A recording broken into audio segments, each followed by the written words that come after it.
Messieurs, Attention, dames, attention, ça filme, attention. c'est bon. Là, il y a plus Allons-y. de off. Tout le monde nous écoute. On est là, on est présent. Le peuple te réclamait, Monsieur Taylor Lapillus. On a réussi à t'avoir enfin.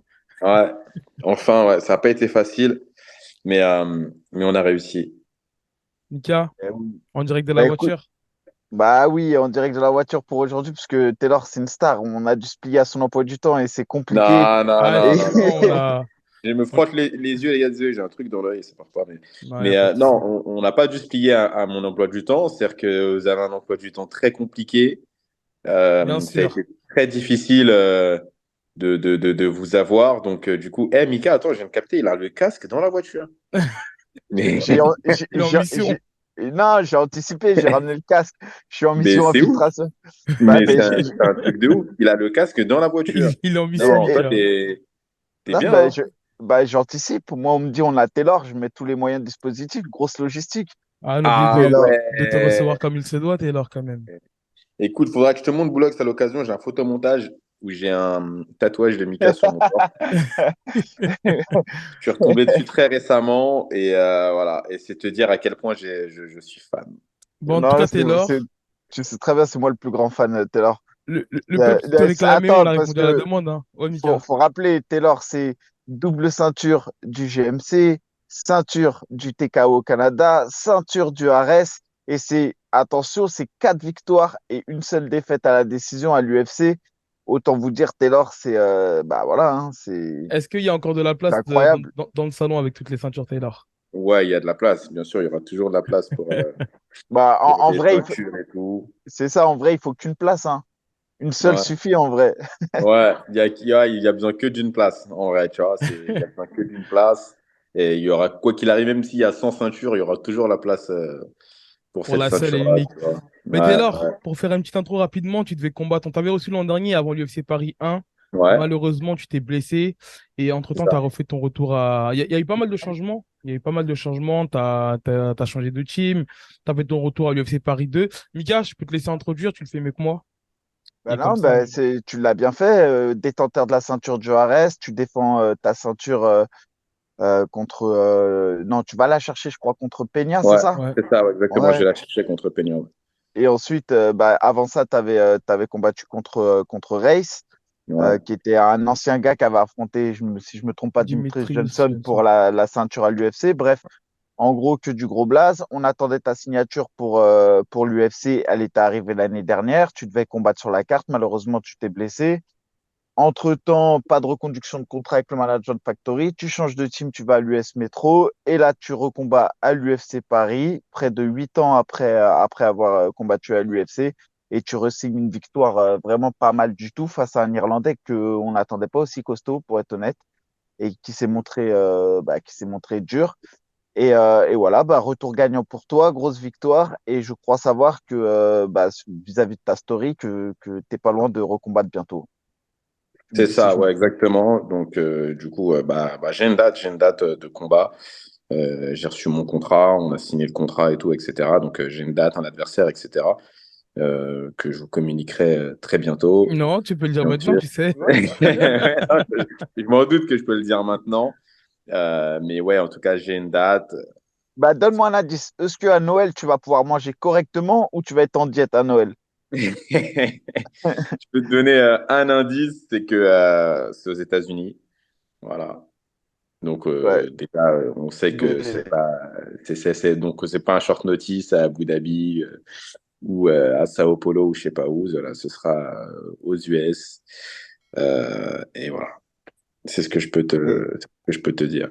Taylor, bon, juste une petite question. Ton retour à l'UFC Paris 2, devant une foule, devant 15 000 personnes, sur le fameux son I'm Coming Home de John Jones, la fameuse entrée de John Jones. Bah, déjà, Alors, ça t'a. Ouais. juste attends, je te coupe parce que moi, je savais pas que John Jones avait fait son entrée là-dessus. Et Ok. bref, tu vois. Et en fait, les gens disent ouais, c'est la musique de John Jones. Mais en vrai, ce qui se passe, c'est que je vais pas faire le mytho à inventer des trucs de fou et tout. Ce qui se passe, c'est que je change de musique au dernier moment parce qu'en Ok. fait, d'abord, j'avais prévu une autre musique. Et en fait, quand j'ai fait la photo après les shootings UFC, en fait, j'ai eu une sensation de. c'est bon de revenir à la maison, c'est bon de revenir, de reprendre ce genre d'activité, les photos, etc. Et donc, quand j'ai mis le post retour à la maison, je voulais mettre une musique un peu en fond et tout qui symbolise ça. Et de là, je demande à mes gars et tout, ouais, vous en pensez quoi? Qu'est-ce qu'on met et tout? Et Eric, mon préparateur mental, il me propose cette musique, tu vois. Il me dit, ouais, franchement, ouais, tu devrais mettre ça et tout. Et là, je mets la musique. Et en fait, je pense que quand tu as une musique d'entrée, elle doit te procurer une émotion, elle doit te faire quelque chose, tu vois. Et la première musique, elle était bien, mais c'était plus finalement pour faire kiffer le public que vraiment pour moi. Et quand je mets cette musique-là avec mon post Instagram, là, je me dis, il y a un truc, tu vois, ça me fait une sensation, ça me fait un peu les poils et tout. Et puis, c'est le meilleur moment pour mettre ce genre de musique. Et en vrai, ça correspond à l'histoire un peu compliquée que j'ai, quoi, tu vois. Donc, du coup, voilà comment la musique, elle atterrit là. Et derrière, dans les commentaires, les gens disent, ouais, c'est ça que tu dois mettre et tout, comme musique et tout, d'entrée, etc. Ouais, c'est la musique de John Jones, tout ça. Et en fait, je découvre à ce moment-là. Donc, ensuite, je me fais la vidéo de John Jones qui met la musique et tout. Mais quand je vais changer ma musique, je ne sais pas encore que John Jones a fait son Ok. entrée. En tout cas, ça colle bien, en tout cas. Et Ouais, ça ouais, fait, ça peut l'aider. et ça fait combien de temps que t'es avec ce préparateur mental? Écoute, on a commencé, il me semble, soit en 2018, soit en 2019. J'ai un doute, je crois que c'est 2018. Je confonds toujours les 2 années, mais je crois que c'est 2018. On a commencé à bosser ensemble. Ensuite, on a fait une pause parce que c'était compliqué. Il n'était pas forcément bien, le bienvenu à la salle. Et donc, du coup, bah, c'était compliqué de bosser à distance, tu vois. Et du coup, on a repris. Je crois qu'on a repris. Franchement, je vous dis peut-être des bêtises sur les dates, mais en tout cas, il y a eu une pause. On a commencé 2018, je crois on a fait 2019, après 2020, 2021, je crois que c'était off. On a repris 2022. Ouais, je crois que c'est ça. Ouais. Et lui, il vit à Paris, c'est ça? Il est entre Paris et à Vancouver. D'accord, ok. Donc c'est bien celui qui tient la chaîne YouTube C'est Fréquence ça, MMA Fréquence aussi. MMA, Ok, voilà. exactement. Ok, C'est C'est ça. pour que les d'accord. gens. J'étais plus sûr que c'était lui ou pas si tu avais Si, changé. si, Donc si, non, si, non, tu si, es si, toujours avec lui. c'est encore Ok. lui. Globalement, j'ai pas changé d'équipe, quoi. Je suis resté avec les mêmes personnes. Bah, Donc, même j'ai envie de dire, Johnny, tu l'avais connu à l'époque à Grigny. Johnny, je l'ai connu avant même d'arriver au Factory. Je connaissais Johnny. J'ai commencé le MMA avec Johnny. Donc, du coup, le retour avec lui, c'était un peu la boucle qui était bouclée, tu vois. Et en fait, j'avais besoin d'un visage rassurant parce que j'étais plus forcément, j'ai pas envie de rentrer dans les détails du factory, machin, ceci, etc. Tu vois, mais j'étais plus à l'aise au club, je me sentais plus, enfin, j'avais la sensation que ça me correspondait plus forcément. La vibe, le truc, etc. Et je pense que quand tu fais ce genre de sport, qui est ton métier et qui est ta vie, tu as besoin d'être à l'aise, tu as besoin de te sentir bien dans ta tête, tu as besoin de venir à la salle en étant heureux et pas en venant, en reculant.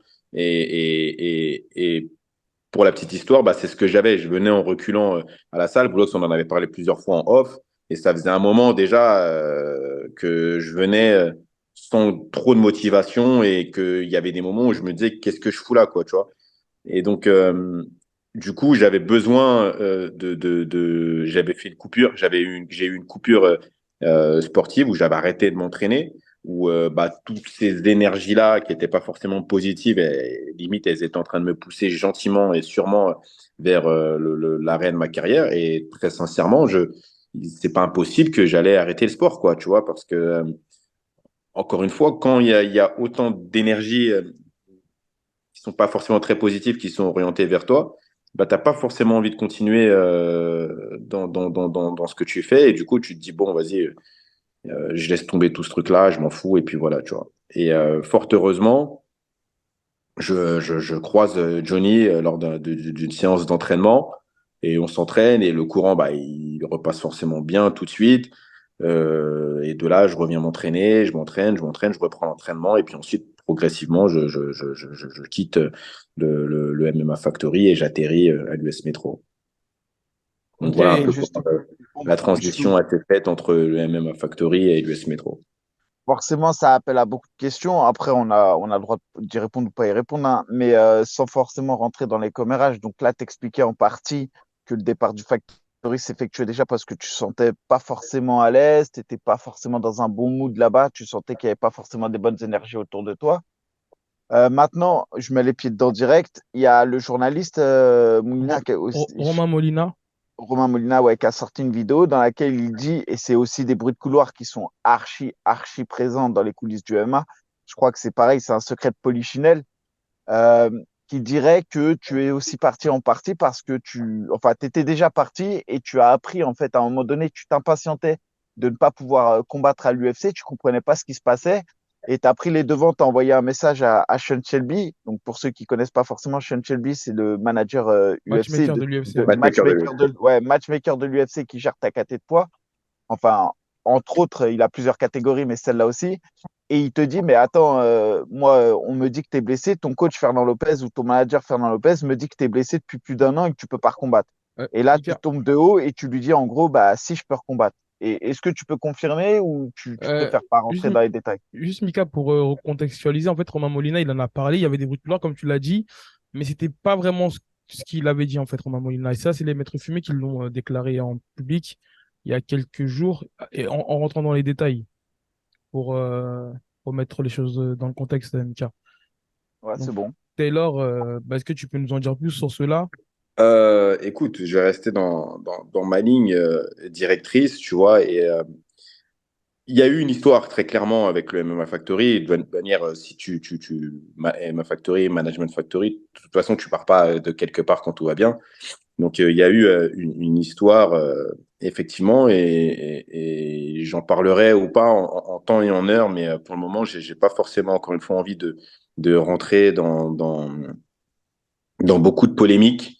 Non pas que j'ai aucune crainte ou aucun truc, enfin, moi, je suis droit dans mes baskets, tu vois.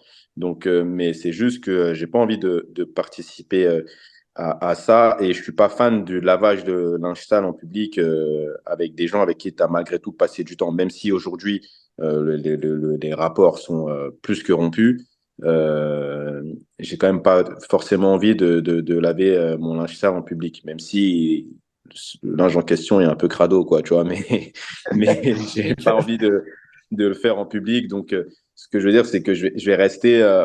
Pour le moment, je ne souhaite pas forcément m'exprimer sur cette histoire. J'ai bien entendu, on m'a rapporté ce que les maîtres fumiers ont fait. Moi, je n'ai pas de visibilité sur ce qu'ils font, puisque je les ai pas sur Instagram, tu vois.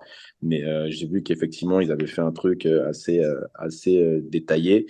Et voilà, je vais rester sur ma position de base qui est que pour le moment, je ne préfère pas forcément m'exprimer Taylor, sur on cette accepte ta histoire. position, ta ligne directrice, comme tu dis, mais est-ce que tu peux démentir ou avérer l'histoire? Bah, en démontant ou en avérant, indirectement, je Non, prends une mais position. non, Mais, non, mais sans rentrer dans les oui. détails, en gros. Sans rentrer dans la polémique, sans Non, mais apporter de. en fait, si tu veux, quand tu as un truc aussi détaillé, parce qu'on m'a envoyé les captures d'écran des stories Ouais. des maîtres fumiers. Et derrière, écoute, il y a une histoire, mais c'est pas, À quelques détails près. c'est c'est pas ça. C'est pas exactement ça. Voilà. Tu vois, c'est pas exactement ça. Et juste, il y a un petit détail parce qu'il y a un truc qu'ils ont dit sur lequel je voudrais rebondir par contre. C'est l'histoire de la photo avec Abdul. Alors, j'ai jamais été jaloux d'Abdul ou de la photo qu'on a pu mettre avec Abdul. Enfin, je suis pas parti du club parce que je me sentais, il y avait des nouvelles stars comme Cyril ou parce qu'on mettait la photo de Abdul. C'est-à-dire qu'Abdul, j'ai jamais vraiment considéré qu'Abdul était au MMA Factory. Il est au Management Factory, effectivement, mais il a dû venir 2 ou 3 fois s'entraîner à la salle. Donc, j'ai jamais vraiment considéré qu'il faisait partie du club, tu vois. Donc, euh, voilà. Et concernant Cyril, j'ai aucune espèce d'animosité ou d'amertume envers Cyril. Bien au contraire, c'est quelqu'un que j'apprécie beaucoup, que je respecte également beaucoup. Et voilà. Et effectivement, c'était le fer de lance. C'est toujours d'ailleurs le fer de lance du MMA Factory. Il a été même le fer de lance du MMA français plus globalement. Voilà son rôle. Moi, j'ai pas de problème à ce qu'on ait une locomotive parce qu'il y a toujours une locomotive dans un club ou dans une société ou dans chaque groupe. Donc, j'ai pas de problème à ce qu'il y ait une locomotive et que l'énergie soit envoyée vers cette locomotive. Maintenant, il faut que la locomotive elle tire tout le reste du train, quoi. Tu vois, ça, c'est aussi important que ce soit fait. Mais très sincèrement, voilà, j'ai rien à reprocher sur le traitement qu'il y a pu avoir au niveau de Cyril ou autre. C'est juste, c'est lié à moi, au fait que, comme je te dis, je me sentais plus forcément à ma place. Et voilà, il y avait d'autres problématiques qui font que j'ai préféré m'en aller. Mais d'ailleurs, même, tu as quitté le Factory, du moins, je sais pas, après les managements et tout, c'est des dates de contrat, donc je sais pas. Mais avant que cette histoire explose, ou du moins se sache, Oui, entre oui, oui. guillemets, Avant qu'il y ait des histoires, j'avais déjà quitté voilà, c'est le ça aussi. Factory. Moi, j'ai vraiment voulu partir en bon terme. C'est-à-dire que je donnais des cours au Factory. J'ai donné mes cours comme je le devais jusqu'au dernier moment. J'ai pas discuté avec, j'ai discuté que avec Benjamin Sarfati, sur le fait que j'allais m'en aller. Je pense qu'il s'en doutait parce que, enfin, comme je vous ai dit, ça faisait déjà plusieurs mois que je venais plus au club. Donc, du coup, je pense qu'il se doutait que forcément, j'allais pas revenir et que je voulais plus faire partie du club. Donc, j'ai pas discuté avec son associé, mais j'ai discuté par contre avec Benjamin. Et, euh, et du coup, voilà, ce que je veux dire, c'est que je lui ai dit, moi, je souhaite partir en bon terme et qu'on ne règle pas des comptes interposés dans les médias en mode chacun s'assoit devant une caméra avec un costume et parle mal de l'autre, quoi. C'est pas l'idée du truc, c'est pas ce que je voulais faire. Et je suis parti par la porte de derrière, clairement. J'ai pas fait une déclaration, j'ai pas fait un post Instagram, j'ai rien fait. Les gens posaient des questions. Est-ce que tu es encore au factory? Est-ce que tu n'es pas encore au factory? Mis à part alimenter de la polémique et du buzz, c'est tout ce que ça allait faire. Faire le buzz, ça m'intéresse pas forcément. Je préfère faire le buzz en combattant. Donc, du coup, voilà, pour toutes ces raisons, je suis parti pas en silence, pas parce que j'avais quelque chose à me reprocher, mais parce que j'estime que on peut avoir des désaccords, mais faut rester élégant et gentleman quand on fait quelque chose. Et voilà. Et c'est pour ça que je suis parti en toute discrétion. Très Non, mais c'est professionnel, bien, Reda, en tout cas. ouais, c'est tout à ton honneur. Après, c'est sûr que cette histoire, elle a appelé beaucoup de questions. Je vois aussi beaucoup de gens qui disent qu'en gros, entre l'affaire Trabelsi, donc on se souvient, il y a une affaire Trabelsi avec Ali Abdelaziz, il y a l'histoire Sean Shelby Taylor, c'est comme ça qu'elle se dit, en tout cas dans les bruits de couloir.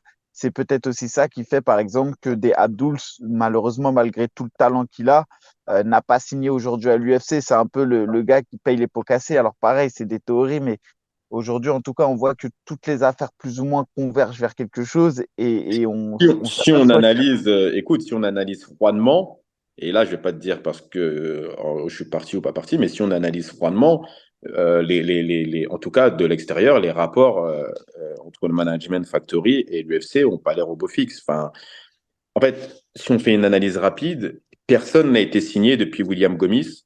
William Gomis est signé en short notice. Donc, c'est pas une signature où Il on me le semble signe à qu'il y la a eu une fille, une russe, Daria. Daria, oui, Ouais. Daria, effectivement, qui signe avec l'UFC. Mais Daria, en fait, l'UFC, je vous apprends rien, vous savez comment ça fonctionne. À l'UFC, il y a deux matchmakers, il y a même trois matchmakers, entre guillemets. Il y a exactement. Hunter, le bras droit d'Anna, qui s'occupe des champions. Sean Shelby, qui va s'occuper des catégories de 61 à 77 kilos, si je ne me trompe pas. Et à partir de 84 kilos et les filles, Mike Ménard. C'est Mick Menard. Ouais, ok, ok, Donc, d'accord. ce que je veux dire, c'est que dans la catégorie de Mick, effectivement, et on n'a jamais été inquiet sur le fait que les rapports étaient très bons avec le Management Factory parce que, bah, du coup, parce que John Jones, Francis, parce que tout ça, ouais, et parce que puis Francis, Francis il y a Ngannou, toujours Cyril eu Gane, de très, très, très bons rapports avec Mick. Maintenant, de l'extérieur, là, c'est l'analyste, entre guillemets, qui parle, c'est qu'on a la sensation que oui, de l'extérieur, les rapports avec le matchmaker des catégories légères, donc la catégorie qui me concerne, du coup, au passage, sont pas forcément au beau fixe parce qu'il n'y a pas forcément eu de signature depuis William Gomis. Et même William Gomis est signé en short notice. C'est-à-dire qu'à la base, il doit combattre sur Arez et puis finalement, il signe un peu. Euh, il Bah, sur signe ta blessure. en last minute. Alors, sur ma blessure, je dirais pas qu'il signe parce que je me blesse, mais en tout cas, ce qui est sûr, Non, c'est mais qu'au c'est parce qu'il départ, fallait un combat français pour, il fallait des fighters français et du coup, il a eu l'occasion de ça. Attention, parce que je sais comment ça se passe maintenant. On découpe des parties d'interview et on les Non, non. balance avec des titres accrocheurs. Et à aucun moment, je dis que William ne méritait pas sa signature ou qu'il a signé à l'UFC grâce à moi. Qu'on soit bien d'accord. C'est un combattant Ouais, puis talentueux que j'apprécie beaucoup et il a trois signé parce combats, que trois juste victoires. 3 combats, Et 3 victoires, et il méritait juste de signer. Je préfère juste éclaircir les points voilà, que non, mais de pas me retrouver avec des trucs que j'ai pas dit. Non, Non, mais t'inquiète pas. ce qu'avait mis à l'époque, en tout cas après on clôt le truc, puisque ça fera pas avancer le débat, mais c'est vrai que ce qui avait questionné tout le monde, c'est comment on signe une nouvelle recrue, Gemouri, dans ta catégorie de poids, alors que toi, tu combattais pas. Et c'est ça qui a mis la puce à l'oreille à tout le monde. Après, effectivement, il y avait toujours pareil, bah, l'histoire Sean Shelby, qui est très ami avec Ali Abdelaziz, parce qu'ils travaillent ensemble dans certaines catégories de poids, on le sait. Enfin bref, tout ça convergeait vers quelque chose. Après, il y a aussi une question qui revient souvent de nous, qui nous dit, c'est Damien, lui, ça n'a pas été un peu particulier pour vous, étant donné que Damien, lui, continue au MMA Factory et Management Factory, et toi, t'as quitté. Et j'imagine que même ça, quelque part, ça pas te force, mais il y a un Non, respect. on me pose beaucoup la question. Non, moi, que ce soit bien clair, enfin, j'ai pas spécialement enfin, je dirais pas que j'ai des comptes à régler, mais ce que je veux dire, c'est que la posture que j'adapte, elle a rien à voir avec Damien. C'est-à-dire que Damien, c'est Damien, moi, c'est moi. Et j'adapte cette posture-là parce que juste, j'ai envie d'être clean et que, encore une fois, l'idée, c'est pas de faire du buzz, de faire des histoires et surtout de cracher dans la soupe qui m'a nourri pendant tant d'années. Je suis arrivé au Factory en 2012. On a une autre histoire. Il s'est passé des bonnes choses, il s'est passé des moins bonnes choses. L'idée, c'est pas d'arriver à la fin et de publiquement cracher sur tout ce qui s'est passé. Donc, la posture que je la prends par rapport à moi-même et par rapport à mes convictions. Les mêmes convictions qui font que j'ai pas eu, je me sentais plus à l'aise là-bas, bah, c'est les mêmes convictions qui font que j'ai pas envie de laver mon linge sale en public. Donc, il n'y a rien à voir avec Damien. Concernant Damien, j'ai été très clair avec lui où je lui ai dit, écoute, moi, je m'en vais. Voilà, je suis plus en accord. Bref, je m'en vais. Maintenant, toi, c'est toi. C'est-à-dire que chacun a sa situation, chacun a sa carrière et chacun a ses propres intérêts. Et donc, tu es mon frère. Quoi qu'il arrive, ça ne changera rien. C'est-à-dire que peu importe, même si tu t'entraînes en Australie, tu resteras, quoi qu'il arrive, mon frère. Donc, ça ne bougera pas et personne, pour le coup, pourra faire bouger ça.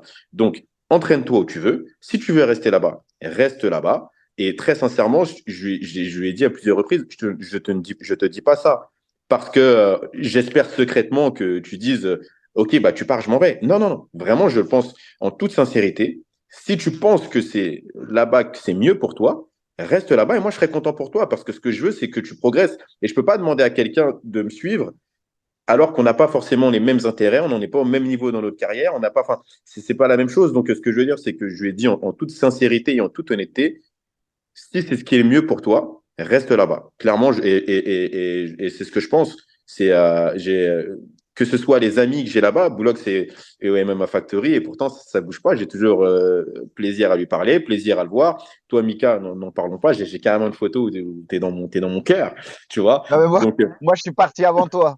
oui, tu es parti avant moi, mais est-ce que tu Et, as eu la sensation que ça a changé quelque chose quand tu es parti? non, non, non, mais à l'époque, Voilà. beaucoup ne comprenaient pas que j'étais parti, etc. Et moi, c'est vrai, j'étais parti un peu comme toi parce que je sentais Moi, j'ai que, fait partie de ceux qui ont voulu te retenir, souviens-toi. C'est-à-dire que ouais, je te disais, ouais, non, pars ah, pas, mais, reste. Parce que pour moi, ça a été, là je dis en rigolant, oui, Mika, j'ai des tatouages, machin, tout ça, mais c'est toujours quelqu'un que j'ai beaucoup apprécié, pour qui j'ai eu beaucoup d'affection. Donc, clairement, au bout d'un moment, il y a l'amitié et tout. Moi, j'ai encore des photos dans mon téléphone où Mika et moi, on est dans la voiture pour aller à l'aéroport, à l'UFC, faire notre premier combat ensemble. Donc, ce que je veux dire, c'est que il y a des.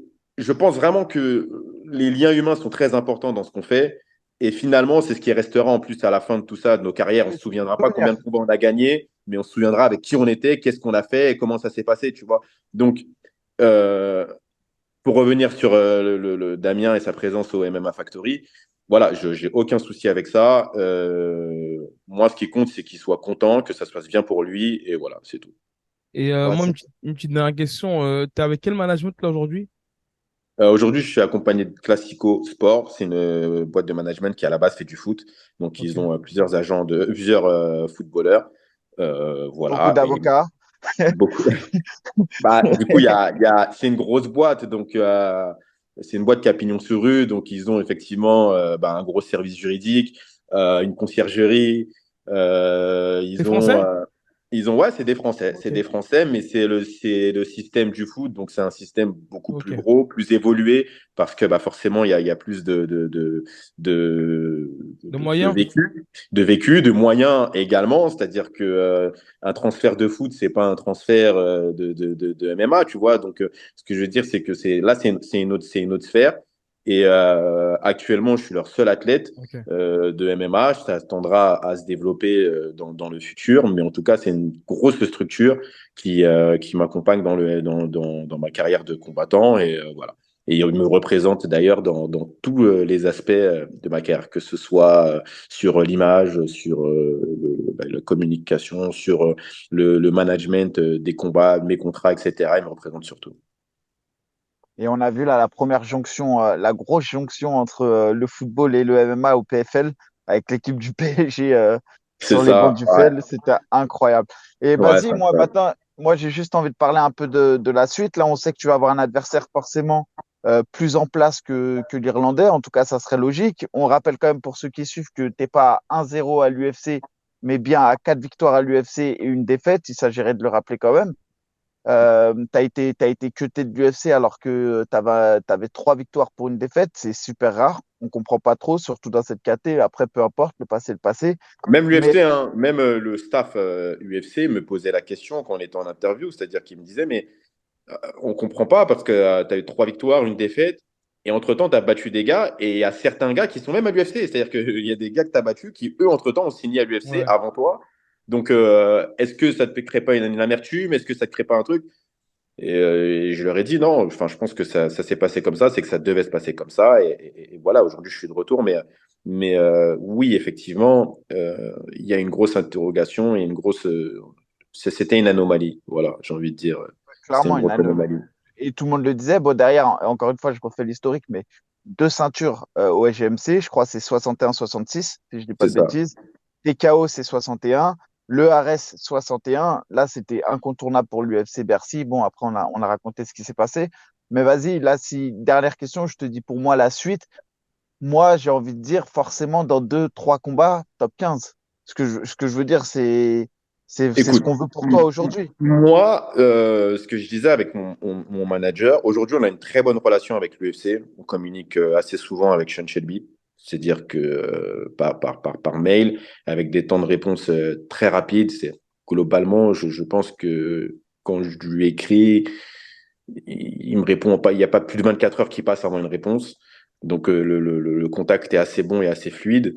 Et, moi, je voulais voir qu'est-ce qu'on allait me proposer comme événement et comme adversaire. Et c'est assez révélateur de ce qu'on pense, un, de toi et deux, ce qu'on veut faire de toi dans la compagnie. Et j'ai eu quelques réponses. Le niveau d'adversité a augmenté, clairement. Voilà, c'est un adversaire un peu plus compliqué, invaincu. Voilà, donc je redonne des petits détails, hein, bloque ce passage, tu vois. Et du coup, voilà, quand j'ai eu l'adversaire, je me suis dit, OK, là, on monte d'un step. Ça se passe en plus aux US. Donc, écoute, voilà, je pense que en fonction des résultats que je vais faire, en fonction des victoires, euh, si jamais mon deuxième contrat de 4 combats, je devais faire 4 victoires, à mon avis, le cinquième fight, ce serait un gros fight et peut-être même une entrée pour un fight contre un combattant Ok. classé, peut-être, je sais pas. Et le prochain combat, c'est 2023 ou 2024, c'est là. Non, 2023. t'abuses. Franchement, C'est si de... tu réponds pas Ah à cette non, question. non, il peut pas répondre à ça. Il peut juste nous dire est-ce qu'il peut bien manger à Noël ou il peut pas bien manger à Ouais, Noël. bah oui, t'as même pas répondu. Après, on te laisse. Je vais Après, manger à Noël. Je vais manger à voilà, Noël. ça c'est une bonne nouvelle, les gars. Ça annonce 2023 avant Noël, les gars. Et Ça moi, veut rien dernière dire. chose Ça se quand même. trouve que c'est Non, début c'est pas 2024. mars, c'est trop loin. Non, c'est trop loin. Début 2024, tu seras au Non, c'est pas régime. mars en tout cas. C'est pas mars. Moi, je Ouais. pense que Clairement, c'est c'est pas mars. janvier-février parce que je sais que Taylor, c'est quelqu'un qui est très scolaire. Il a besoin Non, que la prépa soit encadrée, soit bien à l'avance. Donc, si c'est janvier, février, ouais, je sais pas, peut-être t'as raison. En tout cas, juste, ouais. je rappelle un petit gars, Taylor, il fait partie des 7 Français. Bon, il y a Mansour qui est sorti récemment, mais des 7 Français qui font l'exploit d'être classés 50e mondial sur Fight Matrix. On a Manon Fiorot, on a Taylor Lapillus, on a Nassourdine Imavov, on a Cyril Gann, on a Abdul Abdouragimov, on a Benoît Saint-Denis et on Saladin. avait et Saladin Parlins, Saladin, évidemment, Saladin. dans 2 catégories en plus, Saladin. Et on a, comment dirais-je, Mansour Barnaoui. Donc, félicitations à vous, les gars. En tout cas, vous Écoute, représentez bien le merci. MMA, mon gars. Et tu vois, quand tu me cites avec tous ces noms, parce que c'est que des noms prestigieux et c'est des noms qui valent, qui pèsent du poids à l'étranger. C'est-à-dire que, donc, du coup, ça fait plaisir, tu vois, ça fait plaisir d'être au milieu de tout ce beau monde et on va faire en sorte de faire briller le MMA français encore plus. Voilà. Voilà, Merci. félicitations à toi et merci pour ton temps et force pour le combat, mon gars. Quand même, Merci, les gars. il est dur, il a pas lâché de trousti, hein. Mais il l'a lâché à moitié. Il faut À juste dire moitié. entre les lignes. Boulox, je t'en ai dit plus à toi que j'en ai dit à n'importe qui. Donc, voilà, tu vois. Donc, je t'ai lâché des trucs. Je t'ai lâché des trucs. En plus, comme tu es un mec créatif, je sais que tu vas redécouper avec des, tu vois, Non, Avec des des titres un peu postes. accrocheurs. Taylor recombattra, il pourra manger à Noël. Voilà, tu vois, des titres accrocheurs. Taylor oh, sera de retour fin 2023. Tu vois, je sais que Taylor, tu Taylor seras prêt. Ouais, nous parle de son prochain combat. Taylor Voilà. annonce que Taylor annonce que le linge est très très sale, mais il souhaite le laver Tu vois, mais il souhaite le et, laver en privé. non, il saura faire. Je suis pas inquiet sur là-dessus. Boulogne, il sait trouver des titres qui marchent bien. Donc, il nous fera son spécial avec un bout de vidéo et avec un, tu vois. Le Après, suspense. ouais, en plus, il fait des dingueries. Il rajoute 2 dopés français. Non, non, Il est non, non, bon sur non. Ouais, Non, les gars, les sur noms et ça, tout, tu vois, il va les dire gars, Taylor sur nous a ça, j'ai une confirmé chose qu'elle à est dire. dédopée, tu vois. Pour tous les médias sur Twitter, on ne peut pas faire le résumé d'un livre à sa couverture. Donc, il C'est faut, vrai, tu vois. Oh, c'est c'est vrai, beau ça. Elle est pas mal Eh, c'est cette t'apprends phrase, des vrai. choses dans toi. les Michel, toi. Hein. C'est Elle est beau, pas hein. mal cette C'est phrase, bien hein. dit. C'est Bon, bien les dit. gars, c'est moi qui vais vous abandonner. Je dois y aller. Merci en tout cas à vous. Merci à toi, Merci, Taylor. Mika, Mika. passe une Toujours un bonne plaisir de soirée. te parler, Mika. Merci beaucoup. On ne fait pas Ouais, assez. c'est C'est vrai. Ah, apprécié. Mais on va se voir à l'US Voilà. Métro. Ouais. Ouais, exactement. les Voilà. gars, bonne Et soirée à Boulogne, on vous. va te voir à l'US Si, Métro aussi ou pas? bah, Boulogne, après, c'est en Clap de off. Je sais fin. pas s'il Salut faut le à dire, mais tous. Boulogne? il m'a dit qu'il arrivait. Attends, moi j'ai une question à poser à Boulogne. Peut-être on a un crousty aussi, vu qu'il est venu Dis-moi. crousty. On va te voir à l'US Métro ou pas? Bah, moi, il m'a dit Euh, que oui. Moi, il m'a dit que oui. Il m'a dit déjà, il va changer Non, mais là, il a un nouveau prof ma de position, sol. elle est particulière, Là, moi, Taylor. Tu sais là- qu'il y a que des poids légers à non, l'US mais là, Métro. il s'entraîne à la M4 Team au sol déjà. T'inquiète. La Ouais, transition ça se prend le fait. bon chemin. Ça prend le bon chemin. Alors, Ah là là. du coup, mais s'il y avait des lourds, tu viendrais, Bonne c'est soirée à ça? tous. Merci d'avoir écouté ce podcast. Ah, ouais, il bégaye. Merci à Taylor d'avoir Ah, participé. vas-y, ciao. Salut à tous. Salut les gars, à plus tard, Yes. ciao. Ciao.